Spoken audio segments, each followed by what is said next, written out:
We're here! We're fucking here, man! We're finally at the third Elite Spec beta. I just cannot express my excitement to finally be able to play on the Ranger. And I'm gonna be honest with you, this is literally exactly what I wanted. Like, obviously I probably would have preferred to have like 2 pets or whatever, but you know, I'm just happy with Untamed. I'm very satisfied, very happy with Untamed. And I just cannot wait for Ender Dragons to release, man. To be able to play it this full time, without having that FOMO shit this week. Oh man, it just feels so good to finally be able to play at the spec. Anyway, yeah, so let's go ahead and just get right into the build. So we have Berserker Gears with Ogre Runes. Now, when the game comes out, I'm probably going to end up using all Berserker's gear with Ranger Runes, probably. I really like Ranger Runes. But you know, obviously Scholar is going to be better in like instance content when you're able to keep over 90%. So unfortunately, we're not able to get up to like 50% crit chance at least because, you know, skirmishing can bring us up to 90%. But, you know, we go up to 86% crit chance whenever we're like flanking a target. And we have Fury, of course. So, yeah, it's kind of nice, I guess. I don't know. But Berserker Gear is really, really solid on here because you gain bonus Vitality. I'm at 19,000 health. You get bonus Vitality here. So, you know, usually I'd be around 15, 16,000 health. But I'm going up to 19k, which is really, really solid. Also, I do have a Marauder backpack here because I can't change the fucking backpack. They don't allow us to do that, which is really annoying. Untamed Pet Attributes bonus. What the fuck is this shit? Dude, what is that? Pet attribute bonus? I don't know what the fuck they mean by that. That's really odd. I just realized that was a thing right there. I'm wondering what the hell that even means. I mean, hold on, let me see. If I don't go Untamed, what's up there? Oh wait. Untamed. Shit, I'll just get Nature Magic. And that's Ranger Pet Attribute bonus. So why is it at 0? Okay, I'm sorry. Alright. We have Hammer and then we have Longbow. For instance PvE content, you're probably going to want to use Greatsword instead of Hammer just for damage. And yeah, so for the build, we have Skirmishing, Beast Mastery, and Untamed. So I've already gone over Skirmishing and Beast Mastery plenty before. So, you know, Disabling a Foe applies conditions depending on your current state, which is nice. So Vulnerability whenever you're unleashed and your pet, you gain weakness, which weakness is still solid. Disabling a foe grants you quickness whenever you're unleashed, and stability when you're not, which is super solid. And then this is probably my favorite trait on here. So you and your pet grant each other increased damage and movement speed when striking enemies. So it stacks up to basically 15% more damage. And it's really nice. As long as you're consistently hitting, you gain 15% more damage, and your pet gets 15% more damage. So that's essentially 30% more damage right there, as long as your pet's consistently attacking. So yeah, and then this is also kind of a nice one. So whenever you're unleashed, you gain 15% more damage, but also you receive 10% more incoming damage. So especially in instance content, you're gonna want to stay unleashed like as much as you want, like as possible for like damage, not as much as you want. But you're gonna in instance content stuff where your damage matters more. I would highly recommend just staying unleashed all the time. I was doing fractals earlier, and I found it way more beneficial for me to just stay unleashed the entire time, because I have healing from my, you know, from the new thief class and stuff like that, and I have plenty of healing coming in, so I don't really need to worry about that incoming damage adjustment there. But yeah, that's just something to note there. I would recommend staying unleashed whenever you want, or as much as possible. But for open world content, do whatever you want. For me, I like having my pet unleashed the entire time because I find the pet AoE damage and stuff like that to be really useful for a lot of like enemies and stuff. And I also really just like that 10% less damage.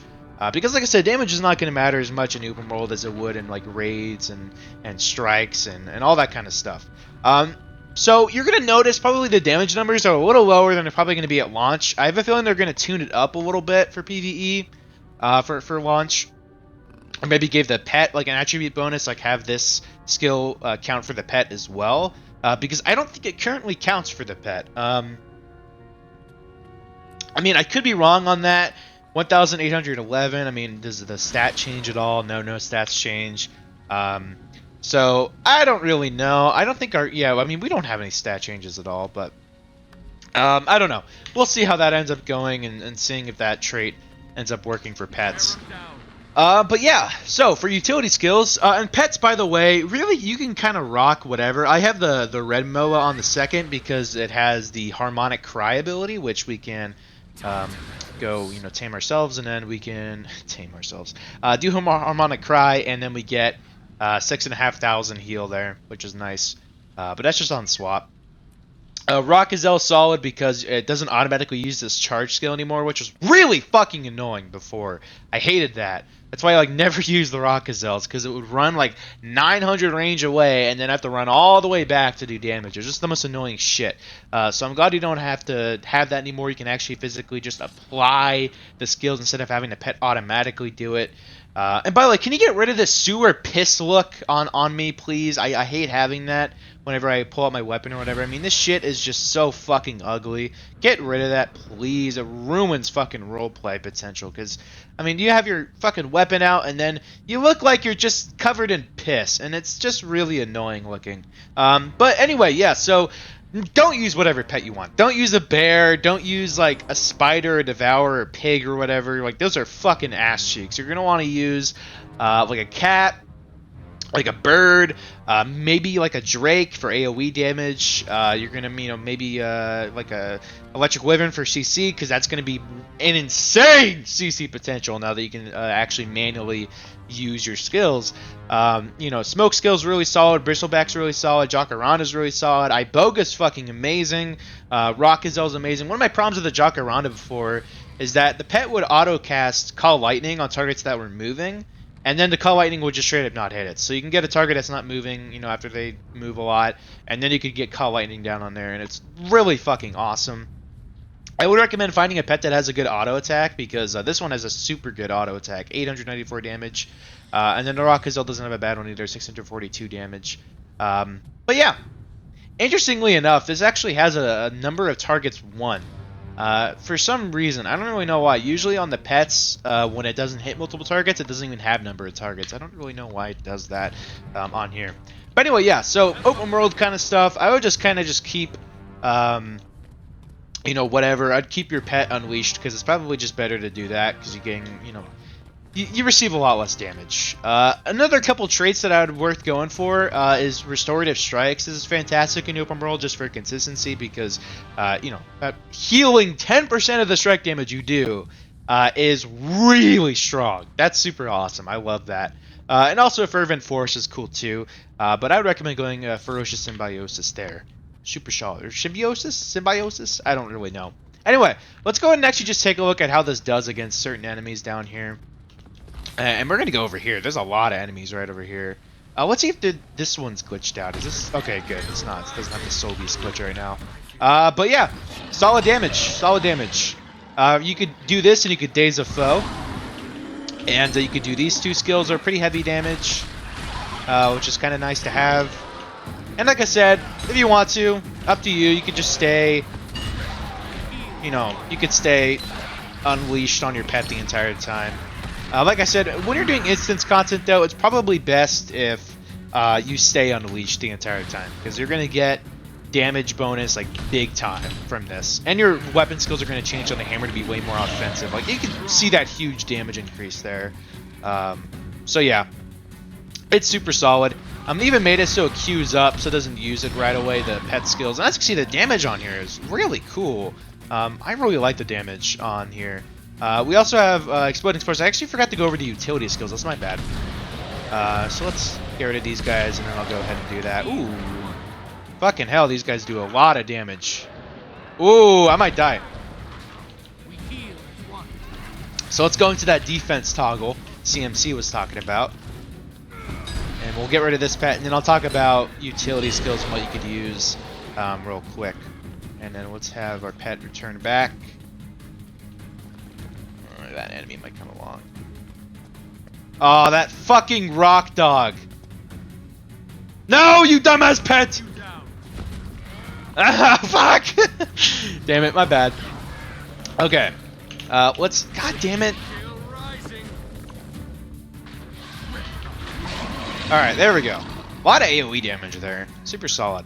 Anyway, so let's talk about the utility skills and stuff like that now. So for heals, you're going to want to use We Heal as one. Now this is definitely more of a PvP heal, the cantrip. It's not good for PvE at all. Don't use that shit. But We Heal as one is solid. I like Exploding Spores because it does a lot of AoE damage, but Frost Trap is going to be solid as well for that. You could also run Frost Spirit as well if you want to do some group buffs. Protect Me is solid for just barrier and stun break. You could also use Lightning Reflexes for that. And then you have Sikkim as well, which is just more single target damage. Quickening Zephyr here is solid just for, so a lot of quickness. And then Strength of the Pack is pretty much what you're going to want to be using. This is solid also, though, for just defensiveness and just general open world play. So 50% less damage is nice, as well as some stability there. But you already get stability from Strength of the Pack, so yeah, super nice. Super nice. I like it. But anyway, I'll just show it off a little bit more, and then we'll end the video. So yeah, it just does some poison damage, a lot of condition damage there. Which is fucking nice. I really like the amount of condition damage. And this guy's running his ass off. My god. Ooh, yeah, I'm taking a bit of damage now, so we're going to go back to the defensive mode. I'm just going to call it defensive mode and offensive mode. I feel like that's just like a better term. And because we're doing more hits, our pet's doing more damage during this mode as well. And I just kind of spam buck skills. I feel like that's probably the most effective way to play this. All your skills here are really solid. They're all really, really good. You're going to want to prioritize getting like daze and knockdowns and stuff and disables. Because your pet's going to, like, your pet abilities will do more damage or whatever when disables happen. I think that's how that works. I'm pretty sure. I could be wrong on that. Let me know if I am. But, yeah. And I haven't even been using my utility skills very much here, and it's still doing solid damage. Oh, what the shit?! Did you guys fucking see that? Because I had the Burst of Symbiosis, the movement speed, and it was fucking zipping, man! Oh my god, that was fucking hilarious. Holy shit. Okay, anyway, that's going to cover it. There's the build, guys. I'm going to do a Mechanist build probably too, but yeah, Unleashed, first impressions of it. I fucking love this spec, dude. I absolutely just love this spec to death. Being able to fight side by side with my pet and having it be viable is just super fun. I'm so glad we finally got some sort of like pet love here, and not in a really disgusting way, in a loving way. Not in that kind of loving way, you bestiality fucks, you sick shits. Anyway, yeah, that's going to cover it. Yeah, peace.